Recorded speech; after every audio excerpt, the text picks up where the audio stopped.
China की people's liberation army जिस तरह जो डिप्लॉयमेंट बाकी सारे देशों में कर रही है, बेल्ट एवं सिल्क रोड से जो इनिशिएटिव वो ले आ रही है पूरी दुनिया में कर्जा देकर उनके देशों में जो व्यापार जो दबदबा कायम करने की कोशिश कर रही है, भारत को घेरने की कोशिश कर रही है इंटरनेशनल पैसिफिक में, चाइना की पीपुल्स लिबरेशन आर्मी, अब उसको बहुत बड़ा झटका लग चुका है। जी हाँ, भारत के सबसे करीबी और भारत के लिए सबसे बड़ा जो डेंजर पॉइंट बन के तैयार हो रहे थे अभी नए सिरे से श्रीलंका, उन्होंने भारत के साथ फ्रेंडशिप फिर से ओपन कर ली है।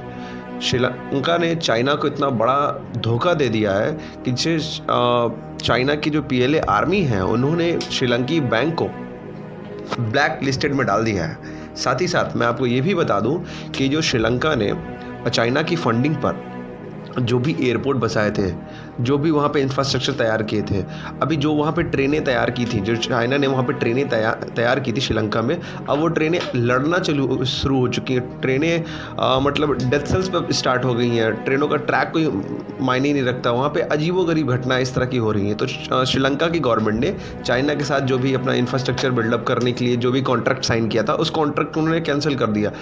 इस चीज़ को देखते हुए चीन की सरकार बहुत तिलमिला गई। साथ ही साथ जब श्रीलंका ने यही ऑर्डर भारत से कर लिया, क्योंकि भारत के पास ट्रेन को अभी तैयार करने के लिए सबसे बेस्ट और बेटर टेक्नोलॉजी है पूरी दुनिया में। भारत के पास अभी इनको देने के लिए शायद सामान ना हो, लेकिन अगर कुछ महीने ये रुके तो भारत उनको सामान ज़रूर दे देगा। अब इस चीज़ को देखकर अभी तिलमिला ही रहा था चीन कि अब नया एक सिरा खुलकर आ गया कि श्रीलंका और चीन के बीच जैविक खाद के सौदे को लेकर तनाव पैदा हो गया है। चीन की खाद को हानिकारक मानते हुए श्रीलंका ने सौदा रद्द कर दिया है। चीनी कंपनी जो थी उसका भुगतान भी इन्होंने पेमेंट भी रोक दिया है।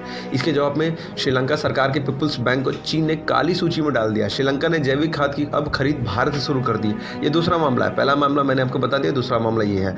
मामले में तनाव तब बढ़ा जब पीपुल्स बैंक ने चीन की कंपनी क्विंडो सीवेन बायोटेक को $49 लाख मतलब 36.72 करोड़ भारतीय रुपए का भुगतान रोक दिया। चीनी कंपनी से जैविक खाद की खरीद श्रीलंका की सरकारी कंपनी शिलोन 40 लेक्चर ने की थी।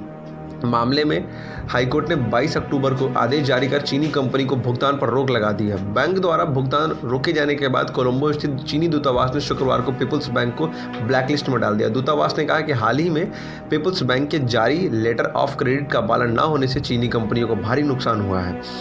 अभी ये सारी चीज़ें हो ही रही थी कि इससे पहले मामले में श्रीलंका के प्रधानमंत्री महिंदा राजपक्षे ने चीन के राजदूत को तलब कह दिया था उनसे ये कि चीन की कंपनियां अच्छी गुणवत्ता वाली खाद का जहाज श्रीलंका भेजे तभी हम उसकी पेमेंट करेंगे।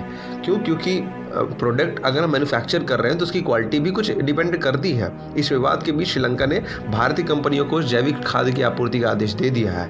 ऑर्डर भारत को मिल चुका है। ये बहुत बड़ी अच्छी खुशखबरी है। साथ ही साथ इस आदेश पर भारतीय कंपनियों ने पिछले सप्ताह उच्च गुणवत्ता वाले 31 लाख लीटर तरल नैनो नाइट्रोजन उर्वरक खाद की आपूर्ति के लिए श्रीलंका को कर दी है। जल्द ही बाकी उर्वरक की आपूर्ति भी कर दी जाएगी। जो इस श्रीलंका ने सेकंड झटका दिया है चाइना को, इस पे आपकी क्या राय है हमें कमेंट करके ज़रूर बताएं।